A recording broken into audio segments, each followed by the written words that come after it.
ಅದೇ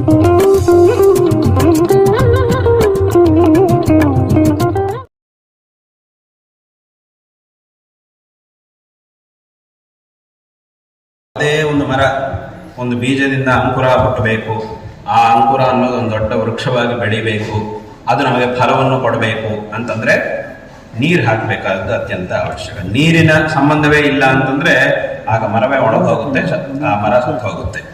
ಹಾಗೆ ಯಾವುದೇ ಮರ ಬೆಳಿಬೇಕು, ಫಲವನ್ನು ಕೊಡಬೇಕು ಅಂತಂದ್ರೆ ಅದಕ್ಕೆ ನೀರು ಅನ್ನುವುದು ಅತ್ಯಂತ ಅವಶ್ಯಕ. ಅದಿಲ್ಲದೆ ನೀರಿನ ಸಂಬಂಧ ಇಲ್ಲದೆ ಯಾವುದೇ ಮರ ಬೆಳೆಯುವುದಿಲ್ಲ. ಇದು ಎಲ್ಲರೂ ಒಪ್ಪಿಕೊಳ್ಳಲೇಬೇಕಾದಂತಹ ಒಂದು ವಿಷಯ.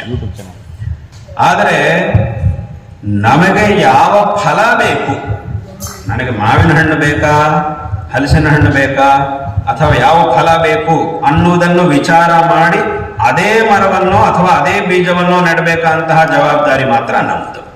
ಅದು ಯಾವ ನೆಡ್ತಾನೋ ಅವಂದು ಆ ಜವಾಬ್ದಾರಿ. ಇವನು ಯಾವುದೋ ಒಂದು ಫಲವನ್ನು, ಯಾವುದೋ ಬೀಜವನ್ನು ನೆಟ್ಟು ಯಾವುದೋ ನನಗೆ ಇನ್ಯಾವುದೋ ಫಲ ಬೇಕು ಅಂತಂದ್ರೆ ಮಾತ್ರ ಅದು ಯಾವತ್ತೂ ಸಾಧ್ಯವಾಗುವುದಿಲ್ಲ. ಇವನಿಗೆ ಯಾವ ಫಲ ಬೇಕಾಗಿದೆಯೋ ಅದೇ ಬೀಜವನ್ನು ನೆಡಬೇಕು. ನಿನ್ನ ಮಾವಿನ ಹಣ್ಣು ಬೇಕಾ, ಹಾಗಿದ್ರೆ ಮಾವಿನ ಮರದ ಬೀಜವನ್ನೇ ನೆಡಬೇಕು.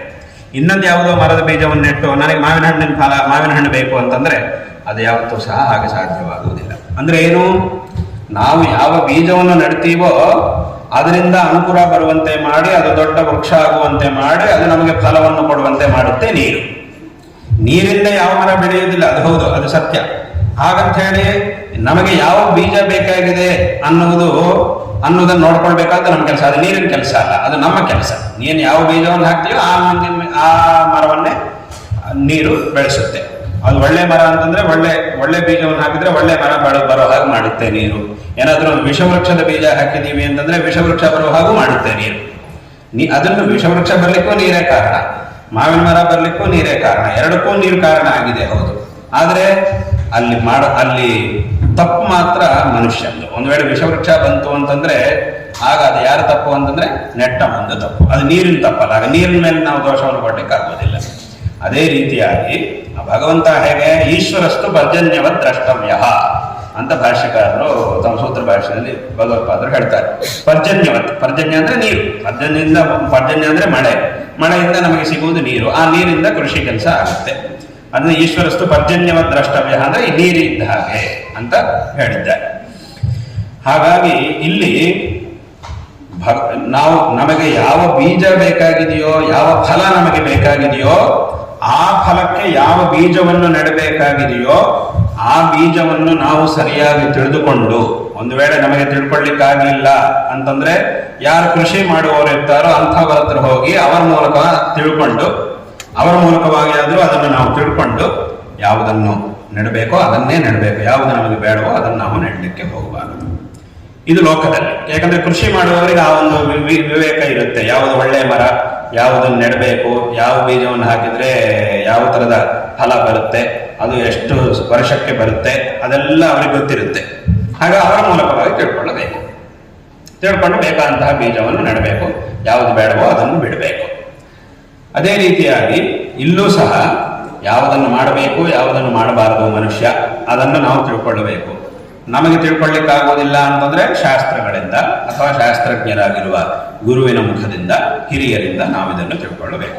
ಅಲ್ಲಿ ಹೇಗೆ ಕೃಷಿ ಶಾಸ್ತ್ರ ಅಂತ ಒಂದಿದೆ, ಆ ಶಾಸ್ತ್ರ ಅದರ ಬಗ್ಗೆ ಗೊತ್ತಿರುವವರು ಯಾವುದನ್ನು ನೆಡಬೇಕು, ಯಾವುದನ್ನು ನೆಡಬಾರದು ಅನ್ನೋದನ್ನು ನಮಗೆ ಹೇಳ್ತಾರೆ. ಅದೇ ರೀತಿಯಾಗಿ ಮನುಷ್ಯನ ಜೀವನಕ್ಕೆ ಒಂದು ಶಾಸ್ತ್ರ ಇದೆ. ಆ ಶಾಸ್ತ್ರವನ್ನು ತಿಳ್ಕೊಂಡು, ಆ ಶಾಸ್ತ್ರವನ್ನು ಯಾರು ತಿಳಿದಿದ್ದಾರೋ ಅವರಿಂದ ನಾವು ತಿಳ್ಕೊಳ್ಬೇಕು, ಯಾವುದನ್ನು ಮಾಡಬೇಕು, ಯಾವುದನ್ನು ಮಾಡಬಾರದು. ಅದನ್ನು ತಿಳ್ಕೊಂಡು ಅದರಂತೆ ಆಯಾ ಕೆಲಸಗಳನ್ನು ಮಾಡಿದಾಗ ಆಯಾ ಫಲಗಳನ್ನು ಭಗವಂತ ನಮಗೆ ಕೊಡ್ತಾನೆ. ಹಾಗಾಗಿ ಅದರಿಂದಲೇ ಅಮ್ಮನವರ, ನಾನು ಅನೇಕ ಕಡೆಗಳಲ್ಲಿ ಹೇಳ್ತಾ ಇದ್ದೇನೆ, ಅಮ್ಮನವರ ಸಹಸ್ರನಾಮ ಇದೆ, ಲಲಿತಾ ಸಹಸ್ರನಾಮವನ್ನು ಪಠಣ ಮಾಡುವವರು ತುಂಬ ಜನ ಇರ್ಬೋದು ಇಲ್ಲಿ. ಅದರಲ್ಲಿ ಒಂದು 2 ನಾಮ ಬರುತ್ತೆ. ನಿಜಾಜ್ಞ ರೂಪ ನಿಗಮ ಪುಣ್ಯ ಫಲಪ್ರದ ಅಂತ 2 ನಾಮ ಬರುತ್ತೆ. ಅಲ್ಲಿ ಹೇಳ್ತಿರುವುದು ಇದನ್ನು ಇಷ್ಟೊತ್ತು ಹೇಳಿದ್ದೆ, ಆ 2 ನಾಮಗಳಲ್ಲಿ ಹೇಳ್ತಾ ಇರುವುದು ಏನು, ನಿಜಾಜ್ಞ ರೂಪ ನಿಗಮ ಅಂತಂದ್ರೆ ವೇದಶಾಸ್ತ್ರಗಳು ಅಂತ ಅರ್ಥ. ಈ ವೇದಗಳು ಶಾಸ್ತ್ರಗಳಲ್ಲಿ ಮನುಷ್ಯ ಏನ್ ಮಾಡಬೇಕು, ಏನ್ ಮಾಡಬಾರದು ಅನ್ನೋದನ್ನೆಲ್ಲ ಹೇಳಿದ್ದಾರೆ. ಆದ್ರೆ ಈ ವೇದಗಳನ್ನು ನಮಗೆ ಹೇಳಿದವರು ಯಾರು ಅಂತಂದ್ರೆ ಅದು ಅಮ್ಮನವರೇ ನಮಗೆ ಅಪ್ಪಣೆ ಮಾಡ್ತಾರೆ. ಒಂದು ವೇದವು ನಮಗೆ ಹೀಗಿರ್ಬೇಕು ನೀನು ಅಂತ ಹೇಳಿದ್ರೆ ಅದು ಬರೀ ವೇದ ಹೇಳ್ತಿರುವುದು ಮಾತ್ರ ಅಲ್ಲ, ಸ್ವಯಂ ಅಮ್ಮನವರು ನಮಗೆ ಅಪ್ಪಣೆ ಮಾಡ್ತಾ ಇರೋದು. ವೇದದಲ್ಲಿದೆ ಸತ್ಯಂ ವದ ಅಂತ ವೇದ ಹೇಳ್ತಾ ಇದೆ, ಸತ್ಯವನ್ನು ಹೇಳಬೇಕು ಅಂತ ವೇದ ಹೇಳ್ತಿದೆ. ವೇದ ಹೇಳ್ತಿದೆ ಅಂತಂದ್ರೆ ಏನಂತ, ಅದು ಅಮ್ಮನವರ ಅಪ್ಪಣೆ, ಈ ಸತ್ಯವನ್ನು ಹೇಳಬೇಕು. ಧರ್ಮಂಚರ ಅಂತ ವೇದ ಹೇಳ್ತಾ ಇದೆ, ಅಂದ್ರೆ ಅಮ್ಮನವರೇ ನಮಗೆ ಅಪ್ಪಣೆ ಮಾಡ್ತಾ ಇರುವುದು, ಹೀಗಿರ್ಬೇಕು ಅಂತ ಅಮ್ಮನವರ ಅಪ್ಪಣೆ ಅದು. ಅದರಿಂದ ನಿಜಾಜ್ಞಾರೂಪ ನಿಗಮ, ಯಾವುದನ್ನು ಮಾಡಬೇಕು ಯಾವುದನ್ನು ಮಾಡಬಾರದು, ಇದರ ಬಗ್ಗೆ ಎಲ್ಲ ವೇದಗಳಲ್ಲಿ ಶಾಸ್ತ್ರಗಳಲ್ಲಿ ಹೇಳಿದ್ದಾರೆ. ಇದನ್ನೆಲ್ಲ ನಮಗೆ ಅಪ್ಪಣೆ ಮಾಡ್ತಿರುವುದು ಅಮ್ಮನವರು. ಅದಕ್ಕೆ ತಕ್ಕಂತೆ ನಾವು ಮಾಡಿದ್ರೆ ಏನಾಗುತ್ತೆ ಅಂತಂದ್ರೆ ಪುಣ್ಯ ಫಲಪ್ರದ. ಅದಕ್ಕೆ ತಕ್ಕಂತಹ ಫಲವನ್ನು ನಾವು ಅಮ್ಮನವರು ಯಾವುದನ್ನು ಅಪ್ಪಣೆ ಮಾಡಿದ್ದಾಳೋ ಅದನ್ನು ಮಾಡಬೇಕು, ಯಾವುದನ್ನು ಮಾಡಬಾರದು ಅಂತ ಹೇಳಿದಾರೋ ಅದನ್ನು ಮಾಡಬಾರದು. ಇದಕ್ಕೆ ವಿರುದ್ಧವಾಗಿ ನಡ್ಕೊಂಡ್ರೆ, ಅಂದ್ರೆ ಮಾಡಬೇಕಾದನ್ನು ಮಾಡಿದರೆ ಅದರ ಫಲವನ್ನು ಅಮ್ಮನವರೇ ನಮಗೆ ಕೊಡುವುದು, ಮಾಡಬೇಕಾದನ್ನೇ ನಾವು ಪುಣ್ಯ ಅಂತ ಹೇಳುವುದು. ಯಾವುದನ್ನು ಮಾಡಬಾರದು ಅಂತ ಶಾಸ್ತ್ರ ಹೇಳ್ತಿದೆಯೋ ಅದನ್ನೇ ಪಾಪ ಎಂಬುದಾಗಿ ಹೇಳುವುದು. ಹಾಗಾಗಿ ಅಲ್ಲೇ ಹೇಳ್ತಿರೋದು ಪುಣ್ಯ ಫಲಪ್ರದ. ಯಾವುದನ್ನು ಮಾಡಬೇಕು ಮಾಡಬಾರದು ಅನ್ನೋದನ್ನೆಲ್ಲದನ್ನು ಸಹ ಅಪ್ಪಣೆಯನ್ನು ಮಾಡಿದ್ದು ಅಮ್ಮನವರು. ಮತ್ತು ಅದನ್ನಿಟ್ಟುಕೊಂಡು ಯಾರು ಯಾವ ಕೆಲಸಗಳನ್ನು ಮಾಡ್ತಾರೋ ಅದಕ್ಕೆ ತಕ್ಕಂತಹ ಫಲವನ್ನು ಕೊಡುವುದು ಅಮ್ಮನವರು ಅಂತ ಆ ನಾಮಗಳು ನಮಗೆ ತಿಳಿಸ್ತಾ ಇವೆ. ಹಾಗಾಗಿ ಇದನ್ನ ನಾವು ಸರಿಯಾಗಿ ತಿಳ್ಕೊಂಡು ಜೀವನದಲ್ಲಿ ವಿಶೇಷವಾಗಿ ನಮಗೆ ಸಾಧ್ಯವಾದಂತಹ ರೀತಿಯಲ್ಲಿ ಅಮ್ಮನವರ ಭಗವಂತನ ಆರಾಧನೆಯನ್ನು ಮಾಡಿ, ಹೇಗೆ ನಮ್ಮ ಹಿಂದಿನವರೆಲ್ಲರೂ ಸಹ ವಿಶೇಷವಾಗಿ ಜಗನ್ಮಾತೆಯ ಒಂದು ಸೇವೆಯನ್ನು ಮಾಡಿದ್ದಾರೋ, ಅನುಗ್ರಹವನ್ನು ಪಡೆದಿದ್ದಾರೋ, ಅದೇ ರೀತಿಯಾಗಿ ವಿಶೇಷವಾಗಿ ಆ ಜಗನ್ಮಾತೆಯ ಅನುಗ್ರಹಕ್ಕೆ ಪಾತ್ರರಾಗಿ ಜೀವನವನ್ನು ಸಾರ್ಥಕ ಮಾಡಿಕೊಳ್ಳಬೇಕು ಅನ್ನುವಂತಹ ಒಂದು ವಿಷಯವನ್ನು ಈ ಸಂದರ್ಭದಲ್ಲಿ ಹೇಳಬಯಸ್ತಾ ಇದ್ದೇವೆ. ಯಾಕಂತಂದರೆ ಈ ಮಾರ್ಗದಲ್ಲಿ ಹೋಗಬೇಕು ಅಂತಂದರೆ ಲೌಕಿಕವಾದಂತಹ ಎಷ್ಟೋ ವಿಚಾರಗಳು, ಇದನ್ನೆಲ್ಲ ನಾನು ಯಾಕೆ ಇಷ್ಟು ವಿಸ್ತಾರವಾಗಿ ಮತ್ತೆ ಹೇಳ್ತಾ ಇರುವುದು ಅಂತಂದರೆ, ಲೌಕಿಕವಾಗಿ ಇಂತಹ ಒಂದು ಒಳ್ಳೆ ಮಾರ್ಗದಿಂದ ನಮ್ಮನ್ನು ದೂರಕ್ಕೆ ಎಳ್ಕೊಂಡು ಹೋಗುವಂತಹ ಪ್ರಸಂಗಗಳು ಅನೇಕ ಇವೆ. ನಾವು ಬಿಡಬೇಕು ಅಂತ ಅಂದ್ಕೊಂಡ್ರೂ ಸಹ ಅದು ನಮ್ಮನ್ನು ಬಿಡುವುದಿಲ್ಲ. ಅಲೌಕಿಕವಾದಂತಹ ವಿಷಯಗಳು, ಅದರಿಂದ ಹೊರಗೆ ಬರಲಿಕ್ಕೆ ಮನುಷ್ಯನಿಗೆ ತುಂಬ ಕಷ್ಟ ಆಗುತ್ತೆ. ಸಂಪೂರ್ಣವಾಗಿ ಹೊರಗೆ ಬರ್ತದು ಅಂತಂದ್ರೂ ಅದು ತುಂಬ ದುರ್ಲಭ. ಆದರೂ ಸ್ವಲ್ಪ ಆದರೂ ಅದರಿಂದ ಹೊರಗೆ ಬಂದು ಏನಾದರೂ ಒಂದು ಒಳ್ಳೆ ಕೆಲಸ ಮಾಡೋಣ ಅಂತಂದರೆ ಅಷ್ಟು ಸುಲಭವಾಗಿ ಮಾಡಲಿಕ್ಕಾಗುವುದಿಲ್ಲ. ಈ ಲೌಕಿಕವಾದಂತಹ ವಿಚಾರಗಳಿಂದ ಹೊರಗೆ ಬರಲಿಕ್ಕೆ ತುಂಬ ಕಷ್ಟ. ಯಾಕೆ ಅಂತಂದರೆ ಒಂದು ಕಾಲದಲ್ಲಿ ಮನುಷ್ಯನೇ ಇದೇನೋ ಚೆನ್ನಾಗಿದೆ ಅದೇನೋ ಚೆನ್ನಾಗಿದೆ ಅಂತ ಎಲ್ಲದನ್ನು ಹಚ್ಕೊಂಡಿರ್ತಾನೆ. ಆಮೇಲೆ ಪುನಃ ಅದರಿಂದ ಹೊರಗೆ ಬರಲಿಕ್ಕೆ ಸಾಧ್ಯ ಆಗೋದಿಲ್ಲ. ಅದಕ್ಕೆ ಒಂದು ಕಥೆ ಹೇಳ್ತಾರೆ. ಒಂದು ಕಡೆ ಮಳೆಗಾಲದಲ್ಲಿ ಒಂದು ಹೊಳೆಯಲ್ಲಿ ತುಂಬ ನೀರು ಹರಿತಾ ಇತ್ತು. ತುಂಬ ಪ್ರವಾಹ, ನೆರೆ ಬಂದು ವಿಪರೀತವಾಗಿ ಪ್ರವಾಹ ಬರ್ತಾ ಇತ್ತು ನದಿಯಲ್ಲಿ. ಆ ಹೊಳೆ ಬದಿಯಲ್ಲಿ ಇಬ್ಬರು ನಿಂತಿದ್ರು, ದಡದಲ್ಲಿ ಇಬ್ಬರು ನಿಂತ್ಕೊಂಡು ನೋಡ್ತಾ ಇದ್ರು, ಆ ಪ್ರವಾಹ ನೋಡ್ತಾ ಇದ್ರು. ಸ್ವಲ್ಪ ಹೊತ್ತು ನೋಡಿದಾಗ ದೂರದಿಂದ ಯಾವುದೋ ಒಂದು ಪೆಟ್ಟಿಗೆ ಆ ನದಿ ನೀರಲ್ಲಿ ಬರ್ತಾ ಇರುವುದು ಇವರಿಗೆ ಕಾಣಿಸ್ತು. ತೇಲ್ಕೊಂಡು ಬರ್ತಾ ಇತ್ತು, ಒಂದು ಪೆಟ್ಟಿಗೆ ತರ ಕಾಣಿಸ್ತು. ಆ ಇಬ್ಬರಲ್ಲೂ ಒಬ್ಬ ಹೇಳಿದ, ಇದು ಯಾವುದೋ ಪೆಟ್ಟಿಗೆ ತರ ಇದೆಯಪ್ಪ, ಯಾರು ಇಟ್ಟಿದ್ದಾರೋ ಗೊತ್ತಿಲ್ಲ, ಅದನ್ನು ಯಾರು ಹೊಳೆಗೆ ಹಾಕಿದಾರೋ ಗೊತ್ತಿಲ್ಲ, ಅದರೊಳಗೆ ಯಾವುದೋ ತುಂಬಾ ಅಮೂಲ್ಯವಾದ ವಸ್ತುಗಳಿದ್ರೂ ಇರ್ಬೋದು, ನಮ್ಮ ಅದೃಷ್ಟ ಹೇಗಿದೆಯೋ ಗೊತ್ತಿಲ್ಲ, ಏನಾದರೂ ಮಾಡಿ ನಾವು ಅದನ್ನ ತಗೊಂಡು ಬರೋಣ ಅಂತ ಹೇಳಿದ. ಅದ್ರೊಳಗೆ ಒಬ್ಬ ಹೇಳಿದ, ಯಾಕಪ್ಪ ಹಾಗೆಲ್ಲ ಬೇಡ, ಅದೆಲ್ಲ ಬೇಡ, ಅದು ಏನಿದೆಯೋ ಗೊತ್ತಿಲ್ಲ ಅದರೊಳಗೆ, ನಮ್ಗೆ ಯಾಕೆ ಅದೆಲ್ಲ, ಸುಮ್ಮನೆ ಬೇಡ ಅಂತ ಬಿಟ್ಟಿರ್ಬೋದು. ಒಂದು ವೇಳೆ ಅಮೂಲ್ಯವಾದ ವಸ್ತು ಯಾವುದಾದ್ರೂ ಇದ್ರೆ ಜನ ಬಿಡ್ತಾರ, ಅದನ್ನ ಏನೋ ಬೇಡದೇ ಇರುವುದೇ ಯಾವುದೋ ಒಂದು ಇರಬೇಕು, ಹಾಗಾಗಿ ಬಿಟ್ಟಿರ್ಬೋದು ಬಹುಶಃ. ಅದೆಲ್ಲ ನಮ್ಗೆ ಬೇಡ, ಸುಮ್ಮನೆ ಇರೋದು, ಬೇರೆ ಪ್ರವಾಹ ಬೇರೆ ಇಷ್ಟೆಲ್ಲ ಜಾಸ್ತಿ ಇದೆ, ಈಗ ಬೇಡ ಅಂತ ಇನ್ನೊಬ್ಬ ಹೇಳಿದ. ಆಗ ಪುನಃ ಅವನು ಹೇಳಿದೆ, ಸುಮ್ಮನೆ ನಿಮಗೆ ಅದೆಲ್ಲ ಗೊತ್ತಾಗೋದಿಲ್ಲ, ಅದರೊಳಗೆ ಯಾವುದಾದ್ರೂ ಅಮೂಲ್ಯವಾದ ವಸ್ತು ಇರ್ಬೋದು, ನೋಡ್ಬಿಡೋಣ, ಒಂದ್ಸಲಿ ನೋಡಿದ್ರೆ ಏನು ತಪ್ಪು, ಹಾಗೆ ಒಂದ್ಸಲಿ ನೋಡೋಣ. ಇವ್ನು ಹೇಳಿದ್ರೆ, ಬೇಡ ಕಣಪ್ಪ, ಸುಮ್ಮನೆ ಯಾಕೆ ಅಷ್ಟೇ ಹೀಗೆಲ್ಲ ಮಾಡ್ತೀವಿ, ಬೇಡ, ಇಲ್ಲ ಏನೋ ಇರ್ಬೋದು, ನಾನು ನೋಡೇ ನೋಡ್ತೀನಿ. ಆಯ್ತು ಸರಿ, ನಿನ್ನ ಇಷ್ಟ ಏನ್ ಬೇಕಾದ್ರೂ ಮಾಡು, ನಿನ್ ಕರ್ಮ ಏನ್ ಬೇಕಾದ್ರೂ ಮಾಡು ಅಂತ ಇವನು ಹೇಳಿದ. ಆಯ್ತು ಅಂತ ತಕ್ಷಣ ಹೊಳೆಗೆ ಹಿಡಿದ. ಹೊಳೆಗಿಡಿದು ಈಜ್ಕೊಂಡು ಸರಿಯಾಗಿ ಆ ಪೆಟ್ಟಿಗೆ ಎಲ್ಲಿ ಬರ್ತಿತ್ತು ಅದೇ ಜಾಗಕ್ಕೆ ಇವನು ಈಜ್ಕೊಂಡು ಹೋಗಿ ಅದನ್ನು ಹಿಡ್ಕೊಂಡಾಯಿತು. ಅದನ್ನು ಹಿಡಿದು ನೋಡಬೇಕು ಅಂತ ಪ್ರಯತ್ನ ಮಾಡ್ತಿದ್ದ. ಅಷ್ಟೊತ್ತಿಗೆ ಏನಾಯ್ತು, ಆ ಪ್ರವಾಹದಲ್ಲಿ ಅವನು ಇನ್ನೂ ಮುಂದಕ್ಕೆ ಹೋಗ್ತಾನೇ ಇದ್ದ. ಈ ದಡದಲ್ಲಿದ್ದವನಿಗೆ ಏನ್ ನಡೀತಿದೆ ಅಂತ ಅರ್ಥ ಆಗಿಲ್ಲ. ಇವನು ನಿಂತ್ಕೊಂಡು ನೋಡ್ತಾ ಇದ್ದ. ಇವನ್ ಕೇಳಿದ, ಏನಪ್ಪ ಏನೋ ಪೆಟ್ಟಿಗೆ ಅಂತ ಹೇಳಿದ್ವಿ, ಹೋಗಿದ್ಯಲ್ಲ, ಏನಾದ್ರೂ ಸಿಕ್ತಾ ಅಂತ ಇಲ್ಲಿಂದ ಇವನು ಕೂಗಿ ಕೇಳ್ತಾ ಇದ್ದ. ಆಗ ಅವನು ಹೇಳಿದ, ಇಲ್ಲಪ್ಪ, ಇದ್ರೊಳಗೆ ಏನು ಇಲ್ಲೇನು ನನಗೇನು ಸಿಕ್ಕಿಲ್ಲ, ಇಲ್ಲೆಲ್ಲ ಅಮೂಲ್ಯವಾದ ವಸ್ತು ಯಾವುದೂ ಇಲ್ಲ ಅಂತ ಇವ ಹೇಳಿದ. ಆ ಹೊಳೆಯಲ್ಲಿದ್ದವನು ಹೇಳಿದ್ದ, ನಾನು ಅನ್ಕೊಂಡ ಹಾಗಾಗಿಲ್ಲ, ಇದೇನೋ ಅಮೂಲ್ಯವಾದ ವಸ್ತು ಯಾವುದೂ ಇಲ್ಲ ಇಲ್ಲಿ, ಯಾವುದೋ ಪೆಟ್ಟಿಗೆ ಏನೋ ನಿಧಿ ಇರ್ಬೋದು ಅಂತ ನಾನು ತಿಳ್ಕೊಂಡೆ, ಆದ್ರೆ ಏನೂ ಇಲ್ಲ ಇಲ್ಲಿ ಅಂತ ಹೇಳಿದ್ದ. ಆಗ ಅವನು ಹೇಳಿದ, ಹಾಗಿದ್ರೆ ಇನ್ಯಾಕೆ ಅದ್ರ ಜೊತೆಗೆ ಹೋಗ್ತಾ ಇದ್ದೀವಿ, ಬಿಟ್ಟು ಬಂದ್ಬಿಡು ನೀನು ಅಂತ ಹೇಳಿದ. ಆಗ ಅವ ಹೇಳಿದ, ನಾನ್ ಬಿಡಬೇಕು ಅಂತಂದ್ರು ಇದು ನನ್ನನ್ನು ಬಿಡ್ತಾ ಇಲ್ಲ ಅಂತ ಹೇಳಿದ. ಯಾಕೆ? ಇದು ಪೆಟ್ಟಿಗೆ ಅಲ್ಲ, ಇದೊಂದು ಕರಡಿ. ಇದು ಆ ಕರಡಿ ನನ್ನನ್ನು ಹಿಡ್ಕೊಂಡು ಬಿಟ್ಟಿದೆ. ಆ ಕರಡಿ ನೀರಲ್ಲಿ ತೆಳ್ಕೊಂಡು ಬರ್ತಾ ಇತ್ತು. ದೂರದಿಂದ ಕಪ್ಪಾಗಿರೋದೇನೋ ನೋಡಿದೇನೋ ಪೆಟ್ಟಿಗೆ ಇರ್ಬೋದು ಅಂತ ನಾನು ತಿಳ್ಕೊಂಡು ಹತ್ರ ಹೋದೆ, ಹಿಡ್ಕೊಂಡೆ. ಆದ್ರೆ ಅದೀಗ ಆ ಕರಡಿ ನನ್ನನ್ನು ಹಿಡ್ಕೊಂಡು ಬಿಟ್ಟಿದೆ. ಹಾಗಾಗಿ ನಾನು ಬಿಟ್ಟು ಬರಬೇಕು ಅಂತಂದ್ರು ನನಗೆ ಬಿಟ್ಟು ಬರ್ಲಿಕ್ಕೆ ಸಾಧ್ಯ ಆಗ್ತಾ ಇಲ್ಲ ಅಂತ ಅಲ್ಲಿಂದ ಅವನು ಕೂಗಿದ್ದ. ಏನ್ ಮಾಡುವುದು ಈಗ? ಬಿಡಿಸ್ಕೊಂಡು ಆ ಕರಡಿ ಒಂದ್ಸರಿ ಹಿಡಿತು ಅಂತಂದ್ರೆ ಅದರಿಂದ ಬಿಡಿಸ್ಕೊಂಡು ಬರುವುದು ತುಂಬಾ ಕಷ್ಟ. ಅದು ಸಾಮಾನ್ಯ ಪ್ರಾಯ ಸಾಧ್ಯ ಅದು. ಆದ್ರಿಂದ ಇದು ನನ್ನನ್ನು ಹಿಡ್ಕೊಂಡಿದೆ. ಈಗ ನನಗೆ ಗೊತ್ತಾಯ್ತು, ನನಗೆ ಸತ್ಯಾಂಶ ಗೊತ್ತಾಯ್ತು. ಮೊದಲು ಏನೋ ಇರ್ಬೋದು ಅಂತ ಆಸೆಯಿಂದ ಹೋದೆ ಅದರ ಹತ್ರಕ್ಕೆ. ಏನೋ ಇರ್ಬೋದು, ನೀನು ಎಷ್ಟೆಲ್ಲ ಹೇಳಿದ್ರು ಸಹ ನಾನು ಅದನ್ನು ಕೇಳಿಸ್ಕೊಳ್ಳದೆ ಏನೋ ಒಂದು ದುರಾಸೆಯಿಂದ ಅದರ ಹತ್ರಕ್ಕೆ ಹೋದೆ. ಹೋಗಿ ಹಿಡ್ಕೊಂಡಾಯ್ತು. ಹಿಡ್ಕೊಂಡು ಈಗ ಸತ್ಯಾಂಶ ಗೊತ್ತಾಯ್ತು, ಜ್ಞಾನೋದಯ ಆಯ್ತು, ಹೊರಗೆ ಬರಬೇಕು ಅಂತ ಅನಿಸ್ತಿದೆ. ಆದರೆ ಹೊರಗೆ ಬರ್ಲಿಕ್ಕೆ ಮಾತ್ರ ಸಾಧ್ಯ ಇಲ್ಲ, ಯಾಕಂದ್ರೆ ಅದು ನನ್ನನ್ನು ಹಿಡ್ಕೊಂಡಿದೆ ಅಂತ ಒಂದು ಕಥೆ ಇದೆ. ಅಂದ್ರೆ ಇದು ನಮ್ಗೆ ಏನ್ ಹೇಳ್ತಾ ಇದೆ ಅಂತಂದ್ರೆ, ಈ ಲೌಕಿಕವಾದಂತಹ ವಿಚಾರಗಳೆಲ್ಲವೂ ಈ ರೀತಿಯಾದದ್ದು. ನಾವು ಒಂದು ಇನ್ನೊಂದು ಅಂತ ಹೇಳ್ಕೊಂಡು ಅದನ್ನು ಬೆಳೆಸ್ಕೊಂಡು ಹೋಗ್ತೀವಿ. ಕೊನೆಗೆ ಏನಾಗುತ್ತೆ ಅಂತಂದ್ರೆ ಅದಷ್ಟು ಸಹ ಕೊನೆಗೆ ಬಂದು ನಿಲ್ಲುವುದು ನಮ್ಮ ತಲೆ ಮೇಲೆ.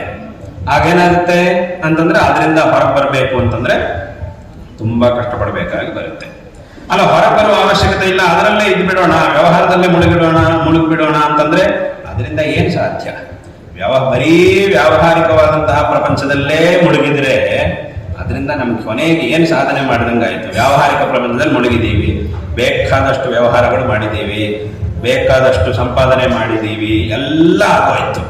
ಆದ್ರೆ ಯಾವುದನ್ನು ನಮ್ಮ ಜೊತೆಗೆ ನಾವು ತಗೊಂಡು ಹೋಗ್ತೀವಿ? ವ್ಯಾವಹಾರಿಕ ಪ್ರಪಂಚದಲ್ಲಿ ನಾವು ಏನೇನು ಸಾಧನೆ ಮಾಡಿದೀವೋ ಅದರಲ್ಲಿ ಯಾವುದನ್ನು ನಾವು ನಮ್ಮ ಜೊತೆಗೆ ತಗೊಂಡು ಹೋಗ್ಲಿಕ್ಕಾಗುತ್ತೆ? ಯಾವುದನ್ನು ತಗೊಂಡು ಹೋಗ್ಲಿಕ್ಕಾಗುವುದಿಲ್ಲ. ಆದರೆ ಅದೇ ಸಂಪಾದನೆಯನ್ನ ನಾವು ವ್ಯಾವಹಾರಿಕ ಪ್ರಪಂಚದಲ್ಲಿ ಏನೇನು ಸಂಪಾದನೆ ಮಾಡಿದೀವೋ ಅದೆಲ್ಲವುದನ್ನು ಭಗವಂತನ ಸೇವೆಗೆ ಅಥವಾ ಒಳ್ಳೆ ಕೆಲಸಕ್ಕಾಗಿ ನಾವು ವಿನಿಯೋಗ ಮಾಡಿದರೆ ಅದು ಪುಣ್ಯವಾಗಿ ಪರಿಣಾಮವನ್ನು ಹೊಂದುತ್ತೆ.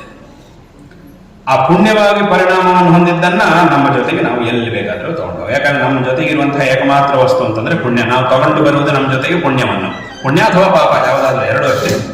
ನಮ್ಮ ಜೊತೆಗೆ ತರುವಂತಹದ್ದು ಪುಣ್ಯ ಪಾಪ, ಮತ್ತು ನಮ್ಮ ಜೊತೆಗೆ ತಗೊಂಡು ಹೋಗುವಂತಹದ್ದು ಪುಣ್ಯ ಪಾಪ. ಹಿಂದಿನ ಜನ್ಮದಲ್ಲಿ ಮಾಡಿದ ಪುಣ್ಯ ಪಾಪಗಳನ್ನು ನಮ್ಮ ಜೊತೆ ಈ ಜನ್ಮಕ್ಕೆ ತಗೊಂಡು ಬರ್ತೀವಿ, ಮತ್ತೆ ಇಲ್ಲಿಂದ ಮುಂದಿನ ಜನ್ಮಕ್ಕೆ ಅಥವಾ ಮುಂದಿನ ಲೋಕಕ್ಕೆ ಈ ಪುಣ್ಯ ಪಾಪಗಳನ್ನು ನಾವು ತಗೊಂಡು ಹೋಗ್ತೀವಿ. ಎಲ್ಲ ಕಡೆ ನಮ್ಮ ಜೊತೆಗಿರುವಂತಹ ಏಕಮಾತ್ರ ವಸ್ತು ಅಂದ್ರೆ ಅದು.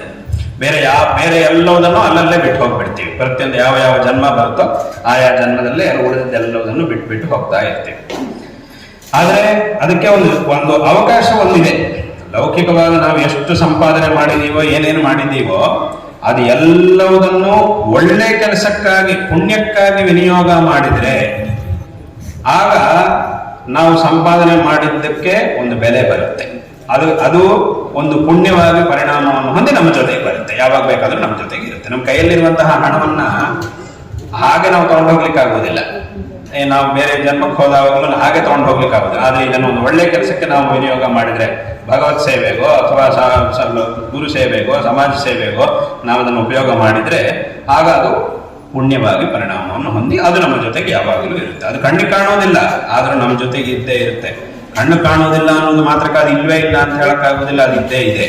ಯಾಕಂದ್ರೆ ಅನುಭವಿಸ್ತಾ ಇರುವವನಿಗೆ ಗೊತ್ತು. ಒಬ್ಬನಿಗೆ ದುಃಖ ಅನುಭವಿಸ್ತಾ ಇದ್ದಾನೆ, ಅವನು ಅನುಭವಿಸುವ ದುಃಖ ನಮ್ಮ ಕಣ್ಣಿಗೆ ಕಾಣ್ತಿಲ್ಲ, ಹಾಗಂತ ಹೇಳಿ ದುಃಖವೇ ಇಲ್ಲ ಅಂತ ಹೇಳಕ್ಕಾಗೋದು. ಅವನಿಗೆ ಗೊತ್ತು, ಅನುಭವಿಸುವವನಿಗೆ ಗೊತ್ತು ಆ ದುಃಖ ಎಷ್ಟಿದೆ ಅಂತ. ಅದನ್ನ ನಮ್ಮ ಕಣ್ಣಿಗೆ ಕಾಣೋದಿಲ್ಲ, ಪುಣ್ಯ ಪಾಪಗಳು ನಮ್ಮ ಕಣ್ಣಿಗೆ ಕಾಣಲ್ಲ ಅನ್ನೋ ಮಾತ್ರಕ್ಕೆ ಅದು ಇಲ್ವೇ ಇಲ್ಲ ಅಂತ ಅರ್ಥ ಅಲ್ಲ, ಅದು ಇದ್ದೇ ಇದೆ. ಹಾಗ ಅದನ್ನು ನಾವು ಎಲ್ಲ ಕಡೆಗೂ ಸಹ ತಗೊಂಡು ಹೋಗ್ಲಿಕ್ಕೆ ಸಾಧ್ಯ ಆಗುತ್ತೆ. ಹಾಗಾಗಿ ಇದು ಜೀವನದಲ್ಲಿ ಮನುಷ್ಯನಿಗೆ ಅತ್ಯಂತ ಅವಶ್ಯಕ. ಆ ಭಗವಂತನ ಆರಾಧನೆ, ದೇವಿಯ ಒಂದು ವಿಶೇಷವಾದಂತಹ ಆರಾಧನೆ ಮಾಡುವುದು ಮನುಷ್ಯನಿಗೆ ಅತ್ಯಂತ ಅವಶ್ಯಕವಾಗಿದೆ. ತದ್ವಾರ ನಮ್ಮ ಜೀವನವು ಸಾರ್ಥಕವಾಗುತ್ತೆ.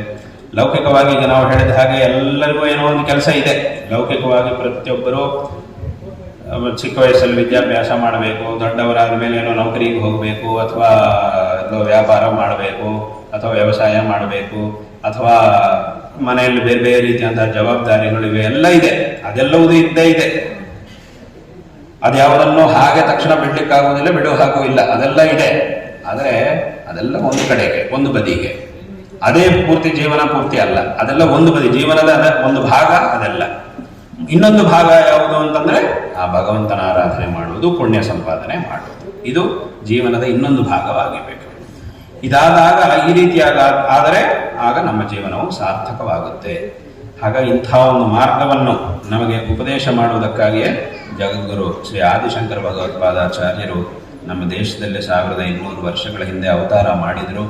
ವಿಶೇಷವಾಗಿ ಅನೇಕ ವಿಧವಂತಹ ಗ್ರಂಥಗಳನ್ನು ರಚನೆ ಮಾಡಿದರು. ಅದರಲ್ಲೂ ಸಹ ಅಮ್ಮನವರ ಬಗ್ಗೆ ಅನೇಕ ವಿಧವಂತಹ ಸ್ತೋತ್ರಗಳನ್ನು ಶಂಕರಾಚಾರ್ಯ ರಚನೆ ಮಾಡಿದ್ದಾರೆ. ಸೌಂದರ್ಯ ಲಹರಿ ಇತ್ಯಾದಿ ಅನೇಕ ವಿಧವಂತಹ ಸ್ತೋತ್ರಗಳನ್ನು ರಚನೆ ಮಾಡಿ ಆ ಸ್ತೋತ್ರಗಳಲ್ಲಿ ಜಗನ್ಮಾತೆಯ ಒಂದು ಮಹಿಮೆಯನ್ನು ಅತ್ಯಂತ ವಿಸ್ತಾರವಾಗಿ ವರ್ಣನೆ ಮಾಡಿದ್ದಾರೆ. ಹಾಗಾಗಿ ಅವರೆಲ್ಲರೂ ಸಹ ಅಮ್ಮನವರ ಆರಾಧನೆಯನ್ನು ಮಾಡಿದ್ದಾರೆ. ನಿಮ್ಮೆಲ್ಲರ ಒಂದು ಈ ಗ್ರಾಮ, ಈ ಪ್ರಾಂತ್ಯ, ಇಲ್ಲಿರ್ತಕ್ಕಂತಹ ಎಲ್ಲ ಆಸ್ತಿಕ ಜನರ ಒಂದು ಭಾಗ್ಯದಂತೆ ನಿಮಗೆಲ್ಲರಿಗೂ ಸಹ ಇಲ್ಲಿ ಅಮ್ಮನವರ ಆರಾಧನೆಯನ್ನು ಮತ್ತು ಅಮ್ಮನವರ ಸೇವೆಯನ್ನು ಮಾಡತಕ್ಕಂತಹ ಒಂದು ಸೌಭಾಗ್ಯ ನಿಮಗೆಲ್ಲರಿಗೂ ಸಹ ಪ್ರಾಪ್ತವಾಗಿದೆ. ಇದು ಎಲ್ಲರ ಒಂದು ಪುಣ್ಯವಶಾತು ಈ ಒಂದು ವಿಶೇಷವಂತಹ ಸನ್ನಿಧಿಯಲ್ಲಿ, ತ್ರಿಶೂಲಿನಿ ದುರ್ಗಾ ಪರಮೇಶ್ವರಿ ಅಮ್ಮನವರ ಸನ್ನಿಧಿಯಲ್ಲಿ ಒಂದು ಸೇವೆಯನ್ನು ಮಾಡುವಂತಹ ಒಂದು ಅವಕಾಶ ನಿಮಗೆಲ್ಲರಿಗೂ ಸಹ ಪ್ರಾಪ್ತವಾಗಿದೆ. ಈ ಒಂದು ಸುವರ್ಣಾವಕಾಶವನ್ನು ಸಾರ್ಥಕಪಡಿಸಿಕೊಂಡು ಈಗಾಗಲೇ ವಿಶೇಷವಾಗಿ ಸೇವೆಯನ್ನು ಮಾಡ್ತಾ ಇದ್ದೀರಿ. ಈ ರೀತಿಯಾದಂತಹ ಒಂದು ದೇವಿಯ ಒಂದು ಸೇವೆಯನ್ನು ನಿರಂತರ ಎಲ್ಲರೂ ಸಹ ಮಾಡಿಕೊಂಡು ಹೋಗಬೇಕು. ತದ್ವಾರ ಇಲ್ಲಿ ನಡೆಯುವಂತಹ ಎಲ್ಲ ಕಾರ್ಯಕ್ರಮಗಳಲ್ಲೂ ಸಹ ಭಾಗವಹಿಸಬೇಕು ಮತ್ತು ಯಾವುದೇ ವಿಧವಂತಹ ತೊಂದರೆಯನ್ನು ಮಾಡಬಾರದು. ಯಾರೂ ಸಹ ತೊಂದರೆ ಮಾಡಬಾರದು. ಯಾಕಂತಂದ್ರೆ ಎಲ್ಲ ಕಡೆನೂ ಪ್ರಪಂಚದಲ್ಲಿ ಒಂದು ಒಳ್ಳೆ ಕೆಲಸ ನಡೀತಾ ಇದೆ ಅಂತಂದ್ರೆ ತುಂಬಾ ಜನ ಅದರಲ್ಲಿ ಭಾಗವಹಿಸುವವರು ಇರ್ತಾರೆ. ಆದ್ರೆ ಯಾವನೋ ಒಬ್ಬರೋ ಇಬ್ಬರು ಅಲ್ಲಿ ಇದ್ದೇ ಇರ್ತಾರೆ. ಎಲ್ಲಿ ಹೋದ್ರು, ಯಾವ ಮೂಲೆಗೆ ಹೋದ್ರು ಅಲ್ಲಿ ಯಾವನೋ ಒಬ್ಬ ತೊಂದರೆ ಮಾಡೋನಿದ್ದೇ ಇರ್ತಾನೆ. ಬಹುಶಃ ಇಲ್ಲೂ ಯಾರಾದ್ರೂ ಇದ್ರೂ ಇರಬಹುದು. ಯಾಕಂದ್ರೆ ಇದ್ದೇ ಇರ್ತಾನೆ. ಅದು ಹಾಗಿದೆ, ಎಲ್ಲ ಕಡೆನೂ ಇದೆ. ಸಹಾಯ ಮಾಡುವವರು ತುಂಬಾ ಜನ ಇರ್ತಾರೆ. ಆದ್ರೆ ಅದರ ಜೊತೆಗೆ ತೊಂದರೆ ಮಾಡುವವನು ಒಬ್ಬ ಖಂಡಿತವಾಗೂ ಯಾವ ಮೂಲೆಗೆ ಹೋದ್ರು ಪ್ರಪಂಚದಲ್ಲಿ ಅಲ್ಲೊಂದು ಕಡೆ ಇದ್ದೇ ಇರ್ತಾನೆ. ಅಲ್ಲಿ ಅದಕ್ಕೆ ಶಂಕರಾಚಾರ್ಯರು ಒಂದು ಮಾತನ್ನು ಹೇಳ್ತಾರೆ, ವಿದ್ಧಿವ್ಯಾಧ್ಯಭಿಮಾನಗ್ರಸ್ತಂ ಲೋಕಂ ಶೋಕಹತಂಚ ಸಮಸ್ತಂ ಅಂತ ಒಂದು ಮಾತು ಹೇಳ್ತಾರೆ. ಇದೊಂದು ಸತ್ಯವಾದಂತಹ ಒಂದು ಮಾತು. ಇದರ ಅರ್ಥ ಏನು? ಈ ಲೋಕ ಪೂರ್ತಿ, ಈ ಪ್ರಪಂಚದಲ್ಲಿ, ಇಡೀ ಪ್ರಪಂಚದಲ್ಲಿ ಯಾವ ಮೂಲೆಗೆ ಹೋದರೂ ಅಲ್ಲಿ ಇದಿಷ್ಟು ಇದ್ದೇ ಇರುತ್ತೆ ಅಂತ ಅವರ ಅಭಿಪ್ರಾಯ. ಏನದರ ಅರ್ಥ ಅಂತಂದ್ರೆ ವಿದ್ಧಿವ್ಯಾಧಿ ಅಭಿಮಾನಗ್ರಸ್ತ. ಎಲ್ಲಿಗೆ ಹೋದರೂ ವ್ಯಾಧಿ, ಒಂದು ಅಭಿಮಾನ, ಶೋಕ ಇದಿಷ್ಟು ಇದ್ದೇ ಇರುತ್ತೆ. ದುಃಖ ಅನ್ನೋದು ಇದಿಷ್ಟು ಈ ಪ್ರಪಂಚದಲ್ಲಿ ಯಾವ ಮೂಲೆಗೆ ಹೋದ್ರೂ ಇದ್ದೇ ಇರುತ್ತೆ. ಮೊದಲನೇದಾಗಿ ವ್ಯಾಧಿ.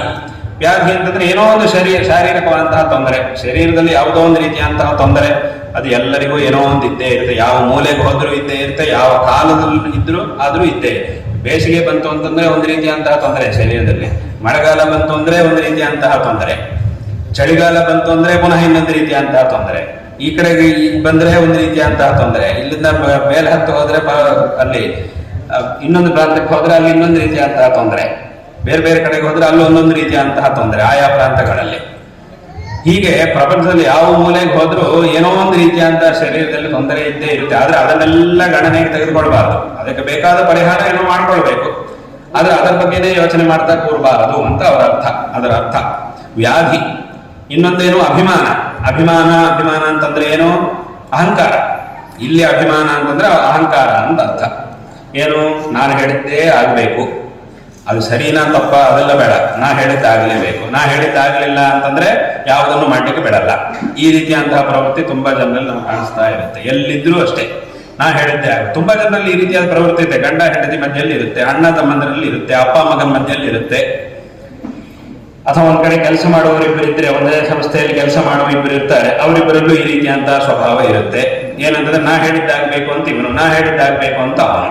ಈ ರೀತಿಯಂತಹ ಒಂದು ಪ್ರವೃತ್ತಿ ಎಲ್ಲ ಕಡೆನೂ ಕಾಣುತ್ತೆ. ಅಣ್ಣ ತಮ್ಮ, ಸುಮ್ಮನೆ ಅಣ್ಣ ತಮ್ಮದ್ರ ಮಧ್ಯದಲ್ಲಿ ಯಾಕೆ ಜಗಳ ಆಗುತ್ತೆ? ಈ ರೀತಿಯಂತಹ ಸ್ವಭಾವದಿಂದಲೇ ಆಗುತ್ತೆ. ಗಂಡ ಹೆಂಡತಿ ಮಧ್ಯದಲ್ಲಿ ಯಾಕೆ ಜಗಳ ಆಗುತ್ತೆ? ಈ ರೀತಿಯಂತಹ ಸ್ವಭಾವದಿಂದ ಆಗುತ್ತೆ.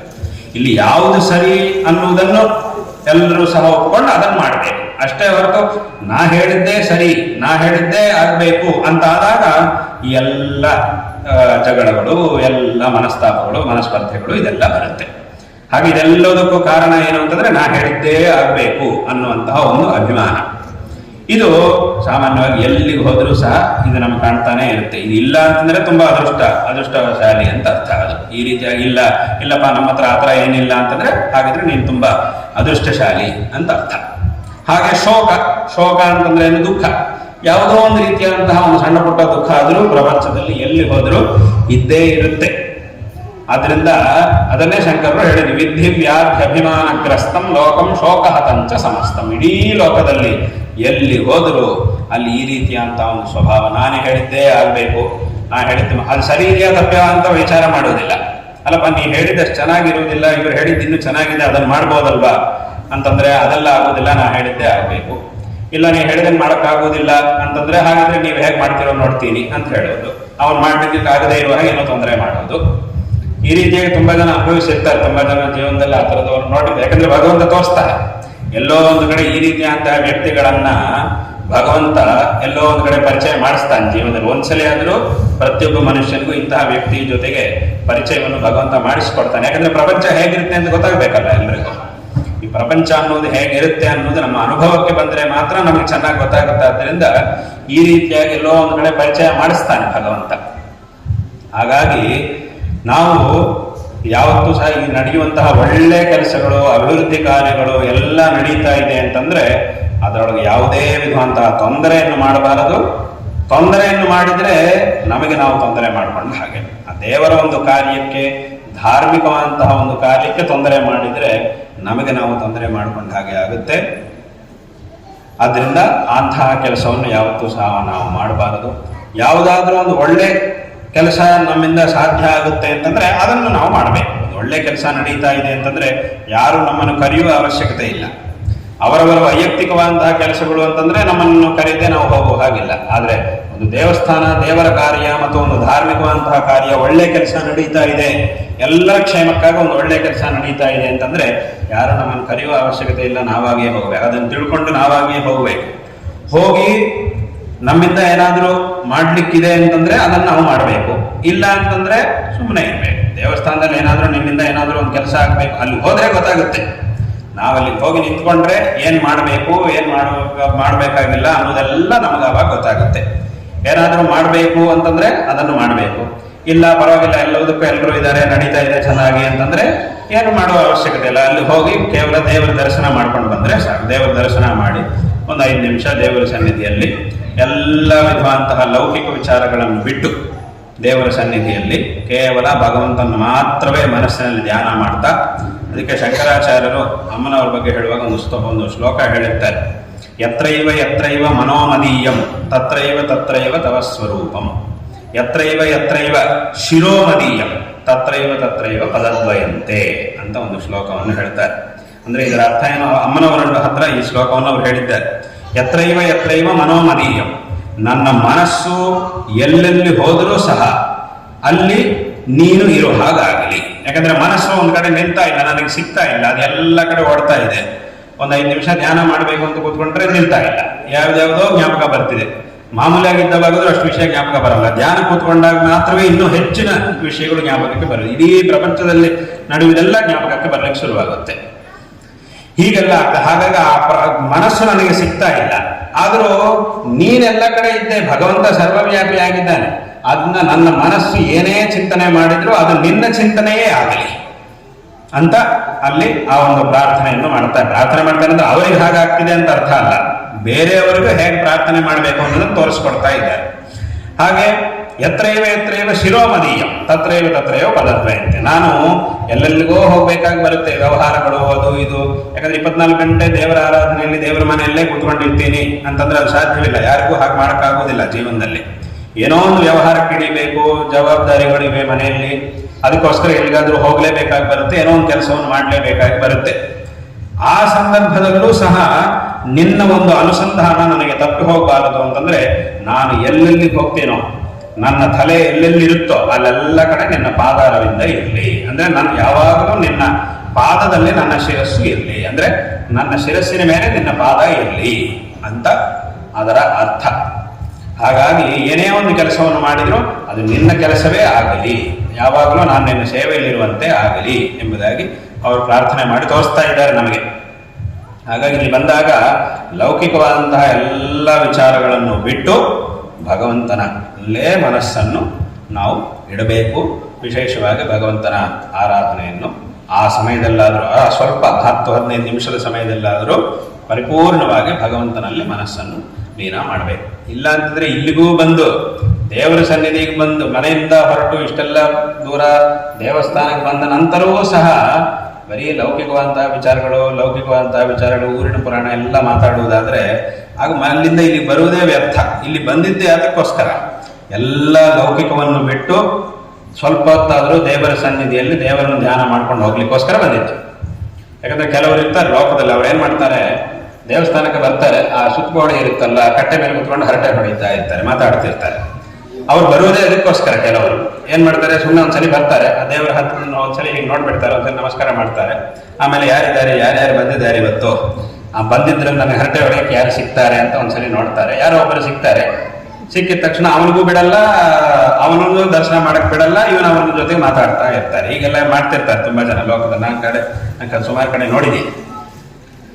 ಆ ಬಂದವನು ಅವನ ಪಾಪ ದರ್ಶನ ಮಾಡಕ್ಕೆ ಬಂದಿದ್ದಾನೆ, ದರ್ಶನ ಮಾಡೋದು 5 ನಿಮಿಷ ಕಳೆಯಕ್ಕೆ ಅಂತ ಬಂದಿದ್ದಾನೆ, ಅವನಿಗೂ ಅದು ಮಾಡಕ್ ಬಿಡಲ್ಲ, ಇವ ಹೋಗಿ ಅವನ ಜೊತೆಗೆ ಮಾತಾಡೋದು, ಲೌಕಿಕವಾದ ವಿಚಾರಗಳನ್ನೆಲ್ಲ ಅಲ್ಲಿ ಹೋಗಿ ಮಾತಾಡೋದು. ಈ ತೀರ ಮಾಡಿದ್ರೆ ಆಗ ಅಲ್ಲಿ ಬರುವ ಅವಶ್ಯಕತೆ ಏನಿಲ್ಲ, ಮನೆಯಲ್ಲೇ ಕೂತ್ಕೊಳ್ಬಹುದು.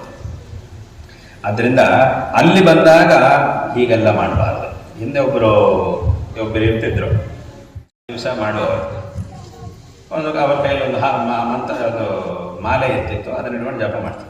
ಆದರೆ ಅವ್ರ ಜಪಕ್ಕೆ ಕೂತ್ಕೊಳ್ಳುವುದು ಎಲ್ಲಿ ಅಂತಂದ್ರೆ, ಎಲ್ಲಿ ಜನ ಎಲ್ಲ ಓಡಾಡ್ತಿರ್ತಾರೋ ಅಂತಹ ಜಾಗದಲ್ಲೇ ಜಪಕ್ಕೆ ಕೂತ್ಕೊಳ್ತಾ ಇದ್ರು. ಸರಿ, ಅಲ್ಲಾದ್ರೂ ಕೂತ್ಕೊಂಡು ಜಪ ಮಾಡ್ತಾರ ಅಂತಂದ್ರೆ ಅಲ್ಲಿ ಕೂತ್ಕೊಳ್ತಿದ್ರು. ಮೊದಲು ಬಂದು ಕೂತ್ಕೊಂಡು ಜಪ ಮಾಡಕ್ಕೆ ಅಂತ ಶುರು ಮಾಡ್ತಿದ್ರು, ಮಾಲೆ ತಿನ್ನಿಸ್ಲಿಕ್ಕೆ ಅಂತ ಹೀಗೆ ಶುರು ಮಾಡ್ತಿದ್ರು. ಅಷ್ಟೊತ್ತಿಗೆ ಯಾರೋ ಒಬ್ಬರು ಬರ್ತಾರೆ, ಬಂದಾಗ ಅವ್ರ ಜೊತೆಗೆ ಮಾತಾಡೋದು, ಇನ್ನೊಬ್ಬರು ಬರ್ತಾರೆ ಅವ್ರ ಜೊತೆಗೆ ಮಾತಾಡ್ತಾ ಹೋಗೋದು, ಬೇರೆಯವರು ಬಂದ್ರು ಅವ್ರ ಜೊತೆಗೂ ಮಾತಾಡ್ತಿದ್ರು. ಯಾರ್ಯಾರು ಬರ್ತಿರ್ತಾರೋ ಅವರೆಲ್ಲರ ಜೊತೆಗೂ ಮಾತಾಡ್ತಿದ್ರು. ಆದ್ರೆ ಒಂದು ವಿಷಯ ಏನು ಅಂತಂದ್ರೆ, ಇವರು ಇನ್ನೊಬ್ಬರ ಜೊತೆಗೆ ಮಾತಾಡ್ತಿರುವಾಗಲೂ ಮಾಲೆ ಮಾತ್ರ ತಿರುಗ್ತಾ ಇತ್ತು. ಮಾಲೆ ತಿರುಗುವುದು ಮಾತ್ರ ನಿಲ್ಲುವುದಿಲ್ಲ, ಕೈಯಲ್ಲಿ ಮಾಲೆ ತಿರುಗಿಸ್ತಾನೆ ಇರ್ತಿದ್ರು, ಮಾತಾಡ್ತಿದ್ರು. ಕೊನೆಗೊಂದು 2-3 ಮಾಲೆ ಆಯ್ತು ಅಂದ ತಕ್ಷಣ ಆಯ್ತು ಜಪ ಆಗೋಯ್ತು ಅಂತ ಹೇಳೋದು, ಈಚೆಗೆ ಬರೋದು, ಮುಗಿದಾಯ್ತು, ಅನುಷ್ಠಾನ ಮುಗಿಯಿತು ಅಂತ ಬರೋದು. ಹೀಗೆ ಮಾಡಿದ್ರೆ ಅದರಿಂದ ಏನು ಪ್ರಯೋಜನ ಇಲ್ಲ. ಈ ರೀತಿಯಾಗಿ ಮಾಡುವುದಕ್ಕಿಂತ ಮಾಡದೇ ಇರುವುದು ಇನ್ನೂ ಉತ್ತಮ. ಅದರಿಂದ ಇಲ್ಲಿಗೆ ಬಂದಾಗ ಪರಿಪೂರ್ಣವಾಗಿ ನಮ್ಮ ಮನಸ್ಸನ್ನ ಭಗವಂತನಲ್ಲಿ ಲೀನ ಮಾಡಿ, ನಮ್ಮಿಂದ ಏನು ಕಾರ್ಯವು ನಡೀಲಿಕ್ಕಿದೆಯೋ ಅದನ್ನು ನಾವು ಮಾಡಿ ಆ ಭಗವಂತನ ಅನುಗ್ರಹಕ್ಕೆ ಪಾತ್ರರಾಗಬೇಕು. ಹಾಗಾಗಿ ಇಲ್ಲಿ ನಡೆಯುವಂಥದ್ರಲ್ಲಿ ಯಾರೂ ಸಹ ತೊಂದರೆಯನ್ನು ಮಾಡಬಾರದು. ತೊಂದರೆಯನ್ನು ಮಾಡಿದರೆ ಅದರ ಒಂದು ಫಲವನ್ನು ನಾವು ಅನುಭವಿಸಬೇಕಾಗಿ ಬರುತ್ತೆ. ಖಂಡಿತವಾಗಿಯೂ ನಾವು ಪಶ್ಚಾತ್ತಾಪ ಪಡಬೇಕಾಗಿ ಬರುತ್ತೆ. ಆದ್ದರಿಂದ ಇಲ್ಲಿ ಉತ್ತಮವಾದಂತಹ ದೇವಿಯ ಒಂದು ಅತ್ಯಂತ ಪ್ರಾಚೀನವಾದಂತಹ ಒಂದು ದೇವಿಯ ಸಾನ್ನಿಧ್ಯ ಇದೆ ಮತ್ತು ಅತ್ಯಂತ ಮಹಿಮಾನ್ವಿತವಾದಂತಹ ಒಂದು ದೇವಿಯ ಸಾನ್ನಿಧ್ಯವಿದೆ. ಇದನ್ನು ಪ್ರತಿಯೊಬ್ಬರೂ ಸಹ ಚೆನ್ನಾಗಿ ತಿಳ್ಕೊಂಡು, ಯಾಕೆಂತಂದರೆ ಎಷ್ಟು ನಾವು ತಿಳ್ಕೊಳ್ತೀವೋ ಅಷ್ಟು ನಮಗೆ ಫಲ. ಒಂದು ವಜ್ರದ ಕಲ್ಲಿದೆ, ಅದರ ಮಹತ್ವವನ್ನು ನಾವು ಎಷ್ಟು ತಿಳ್ಕೊಳ್ತೀವೋ ಅಷ್ಟು ಪ್ರಯೋಜನ ಅದರಿಂದ ನಮಗೆ ಪ್ರಾಪ್ತವಾಗುತ್ತೆ. ನಮಗೇನು ಅದರ ಬೆಲೆನೇ ಗೊತ್ತಿಲ್ಲ ಅಂತಂದರೆ ಆಗೇನಾಗುತ್ತೆ, ನಾವು ಅದರ ಬೆಲೆಯನ್ನೇ ನಾವು ತಿಳ್ಕೊಳ್ಳಿಲ್ಲ ಅಂತಂದರೆ ಆಗ ನಮಗೇನು ಸಿಕ್ಕುವುದಿಲ್ಲ. ಅದು ಬರೀ ಸಾಮಾನ್ಯವಾದಂತಹ ಕಲ್ಲು, ಬೇರೆ ಕಲ್ಲುಗಳೆಲ್ಲ ಹಾಗೆ ಇದು ಸಹ ಅಂತ ನಾವು ತಿಳ್ಕೊಂಡ್ರೆ ನಮಗೆ ಯಾವ ಫಲವೂ ಇಲ್ಲ. ಅದರ ಬೆಲೆ ಏನು ಅಂತ ನಾವು ತಿಳ್ಕೊಂಡ್ರೆ ಆಗ ನಮಗೆ ವಿಶೇಷವಾಗಿ ಪ್ರಯೋಜನ ಆಗುತ್ತೆ. ಹಾಗಾಗಿ ಈ ಒಂದು ವಿಶೇಷವಾದಂತಹ ಸನ್ನಿಧಿ ಏನಿದೆಯೋ ಇದರ ಒಂದು ಬೆಲೆಯನ್ನು ಎಲ್ಲರೂ ಸಹ, ಇದರ ಒಂದು ಮಹಿಮೆಯನ್ನು, ಬರೀ ಬೆಲೆ ಅಂದರೆ ಸಾಕಾಗುವುದಿಲ್ಲ, ಮಹಿಮೆ, ಇದರ ಒಂದು ಮಹಿಮೆಯನ್ನು ಎಲ್ಲರೂ ಸಹ ತಿಳ್ಕೊಂಡು ಆ ಜಗನ್ಮಾತೆಯ ಅನುಗ್ರಹಕ್ಕೆ ಪಾತ್ರರಾಗಬೇಕು ಅನ್ನುವಂತಹ ಒಂದು ವಿಷಯವನ್ನು ಹೇಳ್ತಾ, ಇಲ್ಲಿ ಈ ಸಂದರ್ಭದಲ್ಲಿ ನಿಮಗೆಲ್ಲರಿಗೂ ಸಹ ನಾರಾಯಣ ಸ್ಮರಣಪೂರ್ವಕವಾಗಿ ಆಶೀರ್ವಾದಗಳನ್ನು ಮಾಡ್ತಾ ಇದ್ದೇವೆ. ಈ ಹಿಂದೆ ನಮ್ಮ ಪರಮಗುರುಗಳು ಜಗದ್ಗುರು ಶ್ರೀ ಶ್ರೀ ಅಭಿನವ ವಿದ್ಯಾತೀರ್ಥ ಮಹಾಸ್ವಾಮಿಗಳವರು ಅವರು ಇಲ್ಲಿಗೆ ಆಗಮಿಸಿದರು, ವಿಶೇಷವಾಗಿ ಅನುಗ್ರಹವನ್ನು ಮಾಡಿದರು. ತದನಂತರ ನಮ್ಮ ಗುರುಗಳು ಸಹ ಅನೇಕ ಬಾರಿ ಇಲ್ಲಿಗೆ ಆಗಮಿಸಿದ್ದಾರೆ, ವಿಶೇಷವಾಗಿ ಎಲ್ಲರಿಗೂ ಸಹ ಆಶೀರ್ವಾದಗಳನ್ನು ಮಾಡಿದ್ದಾರೆ. ಈ ಒಂದು ಕ್ಷೇತ್ರದ ಒಂದು ಅಭಿವೃದ್ಧಿಗೆ ವಿಶೇಷವಾಗಿ ಆಶೀರ್ವಾದಗಳನ್ನು ಮಾಡಿದ್ದಾರೆ ಮತ್ತು ಇಲ್ಲಿರತಕ್ಕಂತಹ ಜಗನ್ಮಾತೆಯ ಒಂದು ದಿವ್ಯ ಸಾನ್ನಿಧ್ಯವನ್ನು, ಆ ದಿವ್ಯ ಚೈತನ್ಯವನ್ನು ವಿಶೇಷವಾಗಿ ಜಾಗೃತಗೊಳಿಸಿ ಇಲ್ಲಿ ಅಮ್ಮನವರ ಕೃಪೆಯಿಂದ ಎಲ್ಲ ಕಾರ್ಯಗಳು ಸಹ ಚೆನ್ನಾಗಿ ನಡೆಯುವಂತೆ ಅನುಗ್ರಹವನ್ನು ಮಾಡಿದ್ದಾರೆ. ಮತ್ತು ಇಲ್ಲಿಯ ಎಲ್ಲ ಜನರಾದ ಭಕ್ತ ಜನರಾಗಿರ್ತಕ್ಕಂತಹ ನೀವೆಲ್ಲ ವಿಶೇಷವಾಗಿ ಶ್ರಮಿಸಿದ್ದೀರಿ. ಇದರ ಒಂದು ಅಭಿವೃದ್ಧಿಗಾಗಿ ಇದು ಅತ್ಯಂತ ಸಂತೋಷಕರವಾದಂತಹ ಒಂದು ವಿಷಯವಾಗಿದೆ.